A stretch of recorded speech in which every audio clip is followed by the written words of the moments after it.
할렐루야. 제 목소리가 약간 좀 맹맹하죠? 네, 감기 조심하십시오. 네. 우리 옆에 분들과 함께 인사해 볼까요? 샬롬, 샬롬. 하나님의 평화가 우리 성도님들의 가정과 삶 가운데 함께 하시기를 예수님의 이름으로 축복합니다.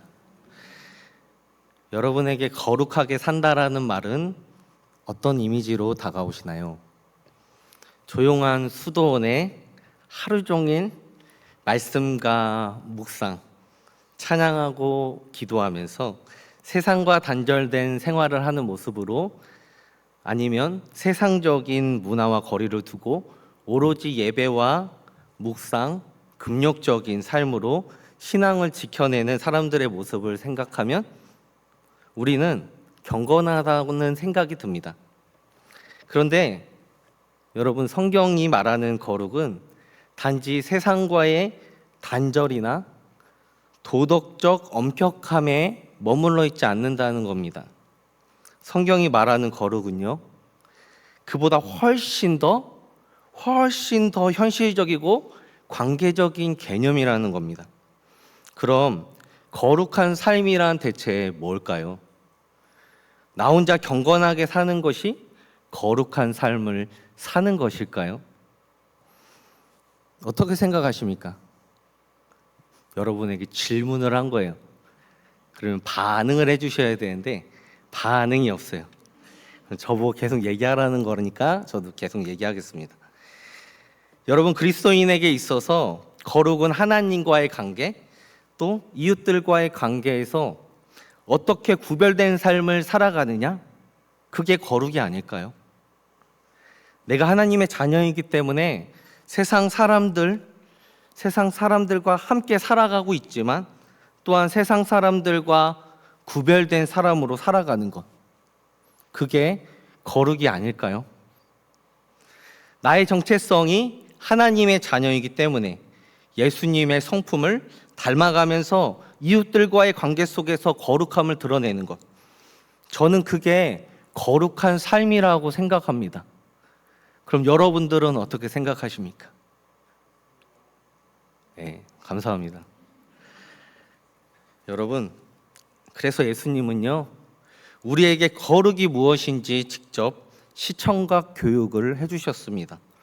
자신의 삶으로 거룩이 무엇인지를 몸소 보여주셨는데요, 예수님께서는 자칭 의인이라고 하는 사람들과 어울리지 않으셨습니다. 오히려 죄인들과 함께 식사를 하셨고요, 병든 자들과 귀신 들린 자들을 고쳐주셨습니다. 또 고아와 가부들의 친구가 되어주셨죠. 이와 마찬가지로 오늘 본문 말씀을 통해서 바울은 무엇을 강조하고 싶은 겁니까? 거룩한 삶의 구체적이고 실제적인 모습이 뭔지에 대해서 에베소 성도들에게 가르쳐주고 싶은 겁니다. 왜 가르쳐주고 싶을까요? 무엇 때문에 바울은 이처럼 거룩한 삶의 구체적인 모습을 설명하려고 하는 걸까요? 당시 에베소 교회를 보면 우리가 이해할 수 있습니다. 에베소 교회 안에는 다양한 배경을 가진 사람들이 함께 모여 있는 공동체였습니다. 여러분들 한번 상상해 보십시오. 유대인 출신의 그리스도인들과 이방인 출신의 그리스도인들, 그들이 함께 예배를 드린다. 교회 안에 어떤 일이 발생할까요? 유대인들은 일평생 율법을 따르던 사람들입니다. 그래서 안식일 규례나 또 제사 규례, 음식에 대한 규정, 정결법 등 그것들을 엄청나게 열심히 철저하게 지켜온 사람들입니다. 반면에 이방인들은요, 헬라 철학과 로마 문화를 경험한 사람들입니다. 그러니까 그들의 신앙뿐 아니라 문화적 차이, 삶의 방식과 말투, 그리고 사고방식까지 전부 다 달랐다는 것이죠. 그러니까 교회가 조용한 날이 없겠죠. 언어의 충돌, 문화적 차이, 가치관의 다름으로 비롯된 오해와 판단, 그리고 거리감들이 생길 수밖에 없습니다. 쟤는 왜 저렇게 행동하지? 왜 저런 믿음을 갖지? 왜 저런 믿음 없는 행동을 하는 거야? 이렇게 서로 판단하는 일이 많았을까요? 없었을까요? 많았을겠죠. 심지어 하지 않아도 될 만한 말을 하면서 서로 오해를 하게 되고 불만과 나쁜 감정들이 쌓이고 또 쌓이기 시작하면서 공동체 안에 어떤 변화가 일어납니까? 좋은 변화가 일어났습니까? 아니겠죠. 벽이 생겨버리고 결국 공동체 안에는 균열이 발생합니다. 공동체가 분열되는 사건이 일어나는 것이죠. 그러니까 바울은 어떤 말씀으로 그들을 가르쳐야 하겠습니까? 바울은 에베소서 2장을 통해서 유대인 그리스도인들과 이방인 그리스도인들을 하나로 묶을 수 있는 방법을 제시했습니다. 에베소서 2장 14절과 16절 말씀을 보면요, 이렇게 나옵니다. 그는 우리의 화평이신지라 둘로 하나를 만드사 중간에 막힌 담을 허시고 십자가로 이 둘을 한 몸으로 하나님과 화목하게 하려 하심이라. 바울은 사람과 사람 사이에 깨어진 관계를, 그 벽을 허무는 유일한 길을 예수 그리스도의 십자가라고 말합니다. 유대인과 이방인의 갈등을 뛰어넘어 하나님과 인간과의 그 사이의 단절까지 누가 연결하셨다고 말씀하고 있습니까? 그리스도께서 연결하셨다고 말씀합니다. 그러므로 우리가 알 수 있는 사실은 뭐냐? 거룩이란 단절이 아니라 연결입니다. 다시, 거룩은 단절이 아니라 연결입니다. 그러니까 거룩은 나 혼자 믿음을 잘 지키는 것이 아니라는 것이죠. 오히려 끊어진 관계를 회복하는 것이 바로 거룩입니다. 결국 거룩한 삶이란 뭐냐 그럼? 화평을 이루는 삶을 우리가 살아가는 것을 말하는 거겠죠. 그럼 성경이 말하는 참된 화평이란 과연 무엇을 의미하는 것일까요? 화평이라는 말은 헬라어로 에이레네라는 단어입니다. 이 단어는 그 의미가 묶는다, 연결하다라는 게 본래 의미입니다. 그러면 오늘 본문과 매치해 볼 때 이 말은 무엇을 의미합니까? 우리 안에 끊어진 관계를 다시 이어주고 깨진 관계를 붙여주는 것이 성경적인 화평이라는 겁니다. 로마서 5장 10절은 이렇게 말하죠. 같이 함께 읽겠습니다. 시작. 곧 우리가 원수되었을 때 그 아들의 죽으심으로 말미암아 하나님과 화목하게 되었으니. 우리는 죄로 인해 하나님과 원수되었지만 예수님의 십자가로 인해 하나님과 다시 연결되었다라는 겁니다. 이것이 바로 성경이 말하는 화평이라고 말씀드렸습니다. 그래서 예수님은 마태복음 5장 9절에 이렇게 말씀하시죠. 같이 읽겠습니다. 시작. 화평케 하는 자는 복이 있나니 그들이 하나님의 아들이라 일컬음을 받을 것입니다. 여기서 화평하게 하는 자는 단순히 어떤 분쟁을 뜯어말리는 사람이 아니라 깨어진 관계 가운데 한가운데로 들어가서 기꺼이 자기 십자가와 자기 희생을 지면서, 희생을 감수하면서 그리스도의 사랑으로 회복을 만들어가는 사람이 바로 화평케 하는 자다라고 말씀하고 있는 겁니다. 그러니까 예수님께서는 이런 사람이 하나님 자녀라 일컬음을 받을 자격이 있다라고 말씀하고 있습니다. 그럼 다시 오늘 본문으로 돌아와서 우리가 오늘 본문 말씀을 더 깊이 있게 살펴보려고 하는데요. 바울은 지금 교회의 성도들에게 무엇을 이야기하고 싶은 거냐? 너희가 하나님의 사랑받은 자녀라면 어떻게 살아가야 하겠느냐? 그 살아가는 방법 5가지를 제안합니다. 오늘 본문 25절 말씀을 우리 함께 읽어보겠습니다. 시작. 그런즉 거짓을 버리고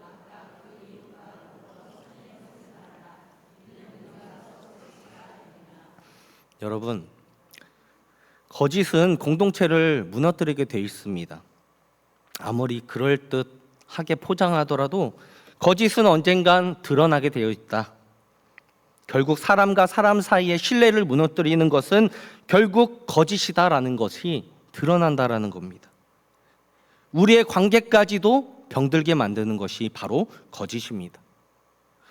거룩한 공동체는 단지 도덕적으로 바른 사람만 모인 것이 아니라 신뢰를 기반으로 한 관계 위에서 세워져야 한다 말씀하고 있는 겁니다. 그래서 바울은 이웃과 더불어 참된 것을 말하라 이렇게 말씀을 전합니다.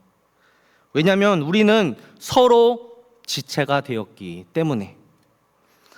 교회 안에서 한 몸 한 지체가 다른 지체에게 거짓말을 하지 않듯이 우리는 서로를 속이지 않고 진실만을 말해야 한다라는 겁니다.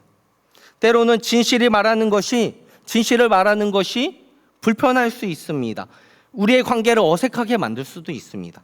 그러나 참된 말은 그 불편을 뛰어넘어서 결국 우리 가운데, 우리 공동체 가운데 신뢰를 세우며 공동체를 건강하게 자라가게 한다라는 겁니다. 그렇다면 여러분은 어떠십니까? 나는 지금 어떤 사람과 진실한 대화를 나누고 있습니까? 아니면 오히려 회피하고 있습니까? 괜찮아요 라고 말하면서 사실은 그 말 뒤에 숨겨진 상처와 섭섭함을 안고 살아가고 있지는 않습니까? 혹은 상대가 나를 오해할까 봐 두려워하고 있고 그래서 내 진심을 적당히 감추는, 그렇게 적당히 넘어가고만 있지는 않습니까? 여러분, 거룩한 공동체란 문제없는 공동체가 아닙니다. 거룩한 공동체는 진실을 말할 수 있는 용기가 있는 공동체입니다. 어느 한 가정에서요, 부부가 며칠째 말없이 지내고 있었다고 합니다. 아내는 남편이 너무 무심하다고 느끼고 또 반대로 남편은 또 반대로 아내가 너무 자기를 무시한다고 느꼈습니다. 그러던 어느 날 아내가 용기를 내서 조심스럽게 이렇게 말합니다. 여보, 사실 당신이 저녁마다 핸드폰 보는 게 나는 자꾸 거슬렸어. 마음에 안 들었어. 참 서운했어. 이런 말을 하는 거예요. 그래서 그 말을 들은 남편이 깜짝 놀라면서 아, 그래? 나는 몰랐는데 내가 그랬어? 나는 오히려 당신이 나를 피하는 것 같아서, 나를 무시하는 것 같아서 나는 그게 서운했는데? 라고 서로 진심을 이야기했다고 합니다. 그렇게 두 사람은 오랜만에 서로의 시선을 마주한 채 눈물로 화해를 했다라는 이야기입니다. 여러분, 이 짧은 이야기가 우리에게 어떤 교훈을 남겨줍니까? 진실은 관계를 살리는 열쇠다. 그것을 우리에게 말해주죠. 여러분, 말하지 않으면 오해는 계속해서 깊어집니다. 진심을 나누지 않으면요, 마음의 거리도 멀어지게 돼 있습니다. 그러나 우리가 진실하게 마음을 열고 누군가에게 이야기할 때 비로소 그 신뢰와 사랑이 회복되는 줄 믿습니다. 그러므로 우리가 참된 것을 말하고 거짓을 버리는 것은 단지 윤리적인 행동이 아니라 공동체를 살리는 거룩한 실천이라는 사실을 기억하십시오. 두 번째로 오늘 본문 26절 말씀입니다. 함께 읽겠습니다. 시작. 분을 내어도 죄를 짓지 말며 해가 지도록 분을 품지 말고. 여러분, 분노하는 것은 우리가 생각할 때 나쁜 거죠. 어떠한 경우라도 분을 내면 안 되죠. 그러나 분을 낼 수도 있습니다.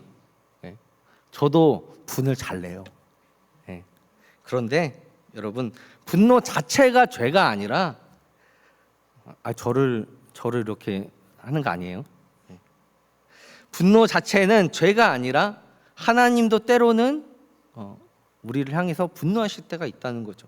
그런데 그 분노를 어떻게 다루느냐가 중요합니다. 여러분, 문제는 그 분노를 계속 내 마음속에 품고 살아가는 것이 문제라는 것이죠. 해가 지도록 분을 품게 되면 사탄이 그 틈을 타고 들어와서 우리 마음과 우리의 관계를 어지럽히게 됩니다. 분노를 품고 있으면요, 그 감정은 결국 우리 관계에 악영향을 미친다라는 겁니다. 서로의 마음에 벽을 쌓이게 하고 또 그 신뢰를 무너뜨리고 깊은 갈등을 만들어낸다는 거죠. 우리는 이 분노를 그럼 어떻게 다스릴 수 있을까요? 분노를 억누르거나 무조건 참으라는 말이 아닙니다. 하나님께서 우리가 분노를 올바르게 표현하고 문제를 직면하며 관계를 회복하도록 이끌어 주신다라는 겁니다. 그래서 성경은 해가 지도록 분을 품지 말라 말씀하고 있는 겁니다. 오늘 안에 하루가 가기 전에 마음의 문을 열고 누군가와 대화를 시도하십시오. 가장 가까운 사람일수록 때로는 깊은 상처를 주고받기 쉽습니다. 그러나 그럴수록 우리는 더 먼저 그에게 손을 내밀어야 합니다. 화해는 약한 자가 하는 것이 아닙니다. 하나님의 자녀가 된 자가 선택하는 용기에 달려 있다는 겁니다. 왜냐하면 우리는 이미 예수님 안에서 용서받았기 때문에. 혹시 지금 누군가와 풀지 못한 감정 상태에 있습니까? 그 분노가 오늘도 내 마음을 지배하고 있습니까? 오늘 하나님이 저와 여러분들에게 이렇게 말씀하실 겁니다. 내가 분을 내어도 죄를 짓지 말며 해가 지도록 분을 품지 말라. 여러분, 오늘 하루가 가기 전에요, 용기 내서 내가 상처 준 그 사람에게 가서 말을 걸고 사과하고 손을 내미십시오. 이게 거룩입니다. 곧 주님이 우리에게 말씀하시는 화평입니다. 그럼 우리 스스로에게 질문을 던져야 하는 거예요. 해가 직전까지 풀어야 할 분노가 내 안에 있는지, 여전히 내 마음속에 누군가를 향한 미움과 앙금이 남아있진 않은지, 아직도 그 사람을 향한 차가운 마음을 가지고 내가 이 예배의 자리에 온 건 아닌지 생각해 봐야 하는 것이죠. 주님이 우리에게 진정 원하시는 건요, 다른 것이 아닙니다. 아직 남아있는 그 분노, 상처, 해가 지기 전에 다 내가 내려놔라. 내 생각을, 내 마음을 사단이 틈타지 못하도록 굳게 지켜라. 바로 이것을 우리 가운데 말씀해주고 있습니다. 주님은 우리가 관계를 풀고 누군가에게 용서를 구하는 것이 바로 하나님의 자녀로 살아가야 할 거룩의 길이라고 우리 가운데 말씀해 주시는 줄 믿습니다. 세 번째는 오늘 본문 28절 말씀입니다. 함께 읽겠습니다. 시작.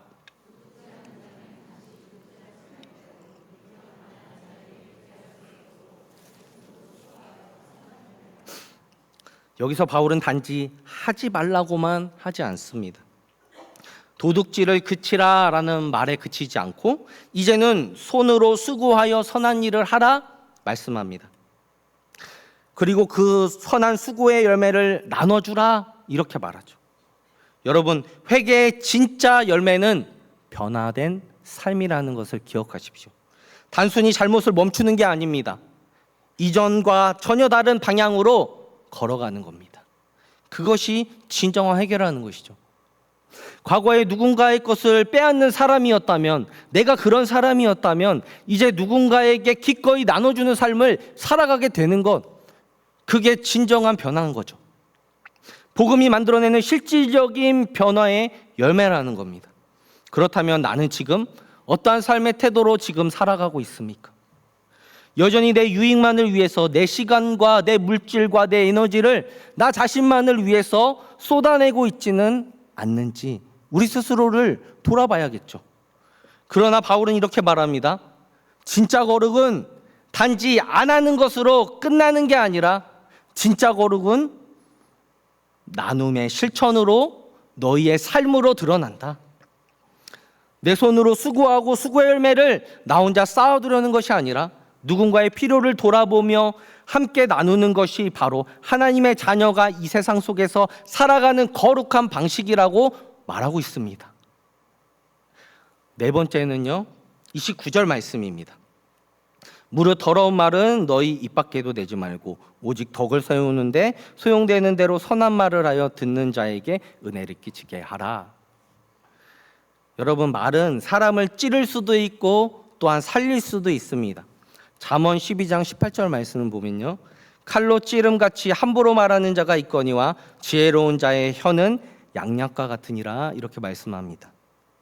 여러분, 무심하게 내뱉은 나의 말 한마디가 누군가의 마음을 깊이 찌르고 상하게 할 수 있다는 것이죠.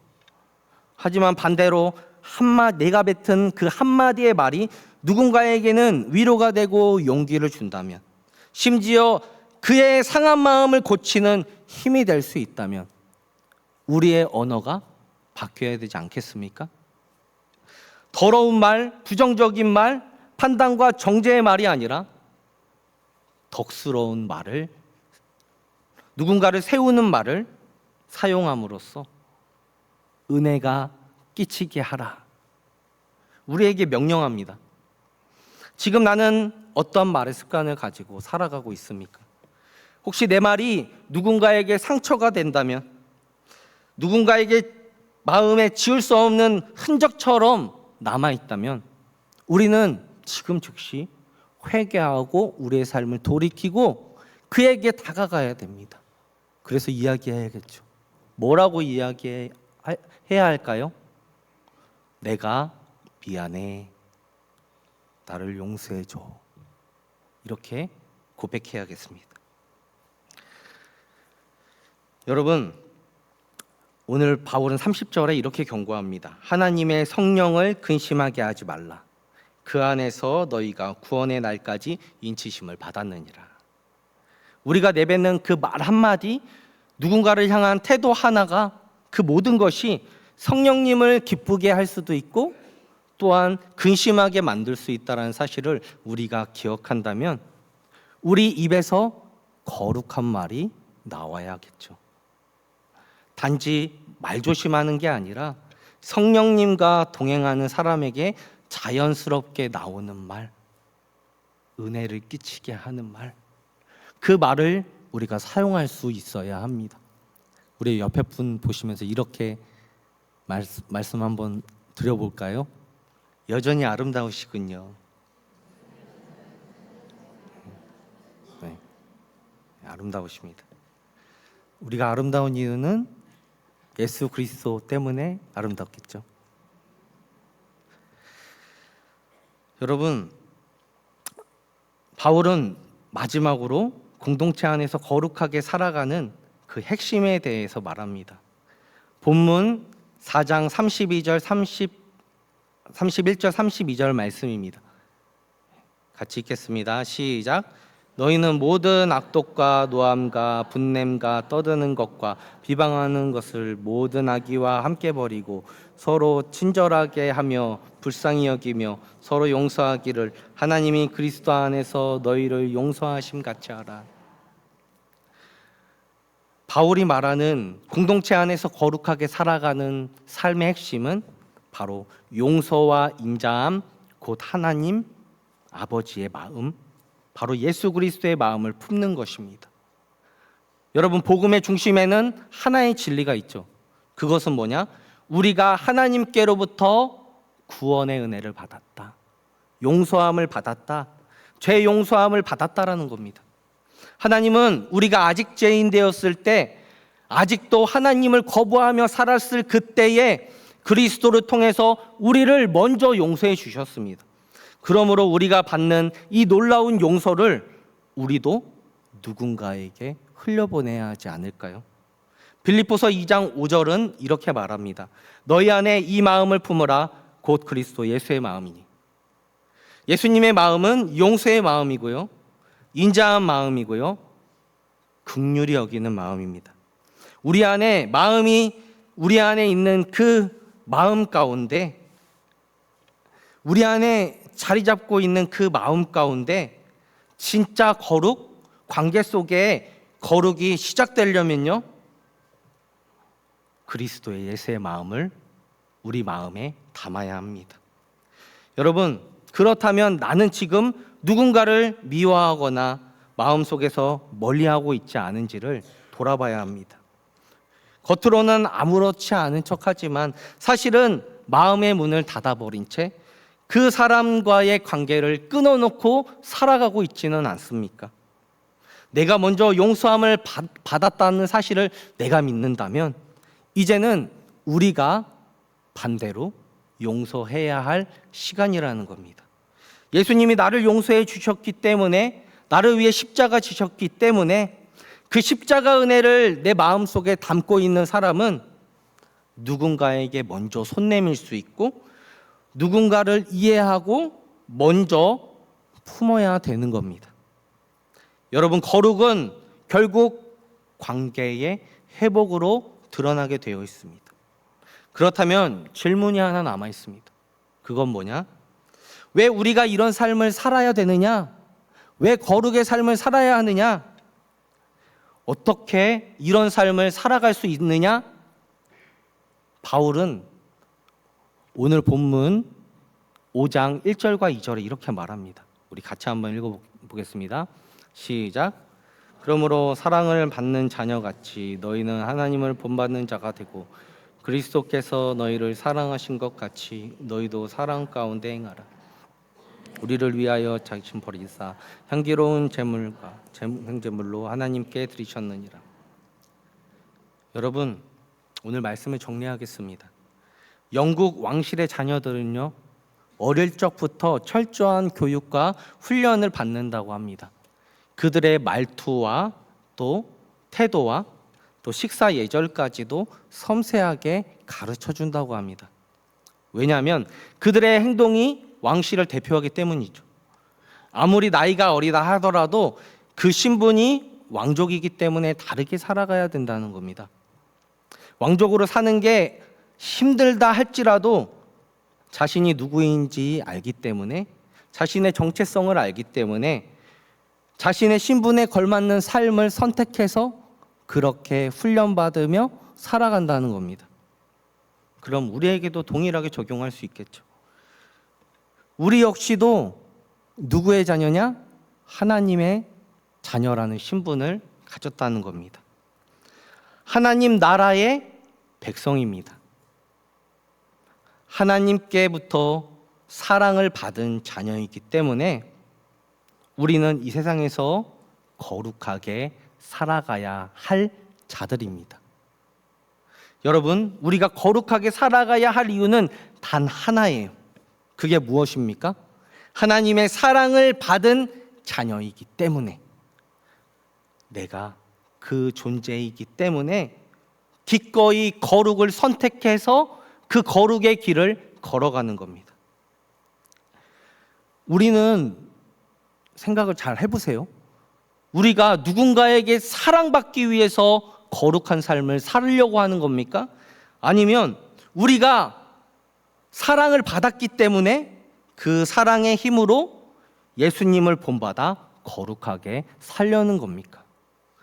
전자입니까? 후자입니까? 후자죠.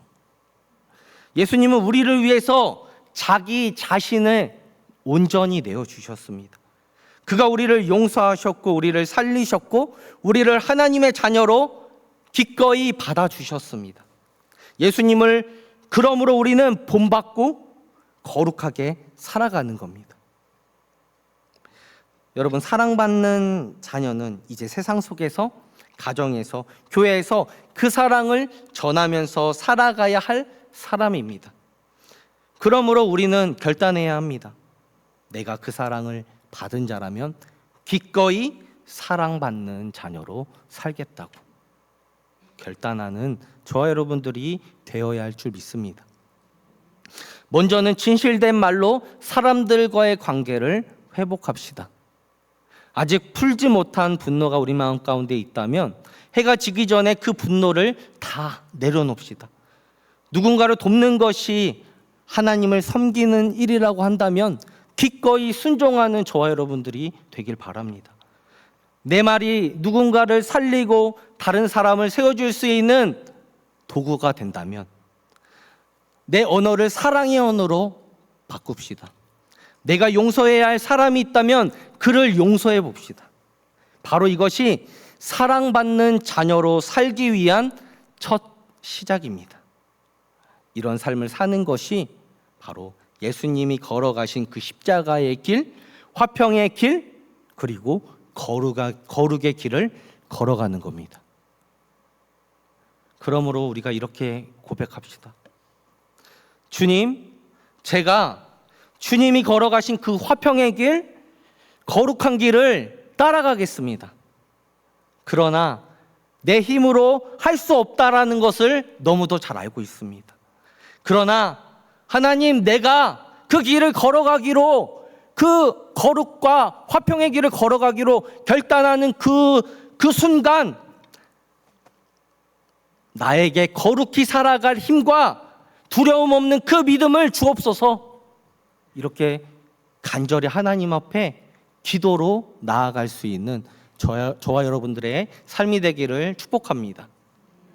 이 시간 우리 나의 하나님이라는 이 찬양의 가사를 함께 부르고 우리 함께 찬양하면서 기도하도록 하겠습니다. 나의 사랑,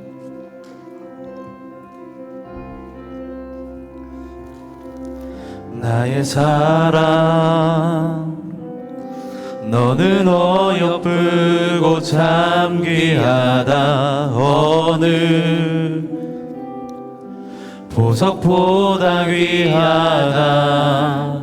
내가 사랑스럽지 않을 때 너를 온전히 사랑하고 너와 함께하러 내가 왔노라.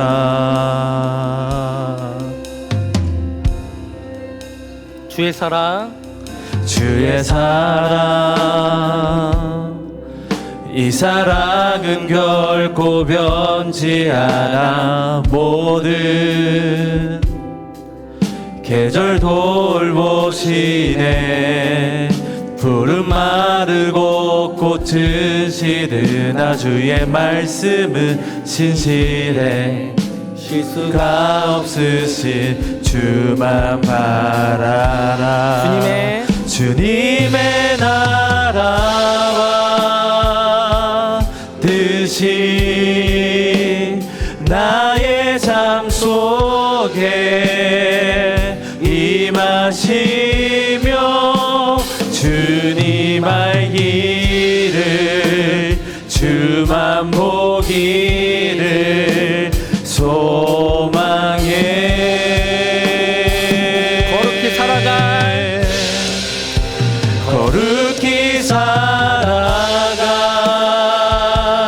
힘과 두려움 없는 믿음 주신 나의 하나님, 완전한 사랑 찬양해. 나의 사랑, 나의 사랑, 너는 어여쁘고 참 귀하다. 어느 보석보다 귀하다. 내가 사랑스럽지 않을 때 너를 온전히 사랑하고 너와 함께하려 내가 왔노라. 주님, 주의 사랑, 이 사랑은 결코 변치 않아. 모든 계절 돌보시네. 푸른 마르고 꽃은 시드나 주의 말씀은 신실해. 실수가 없으신 주만 바라. 주님의 나라와 주님의 나라와 뜻이 나의 삶 속에 임하시며 주님 알기를 주만 보기를 소망해.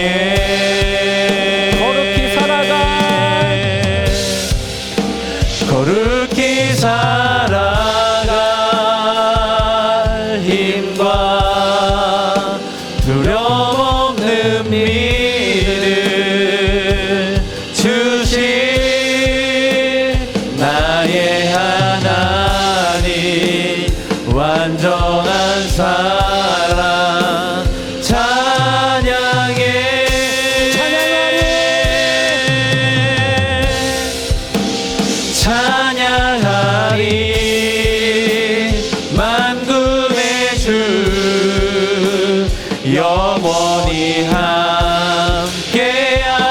지키시네.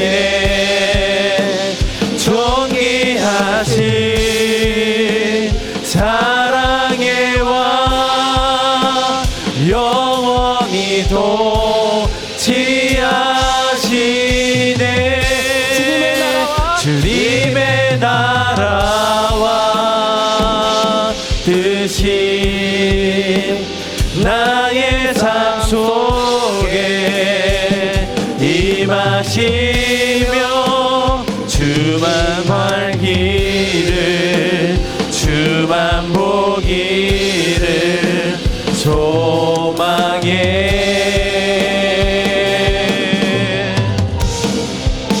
거룩히 살아갈 힘과 두려움 없는 믿음 주신 나의 하나님 완전한 사랑 찬양해. 이 시간 우리가 기도할 때 말씀을 위해서 기도하겠습니다.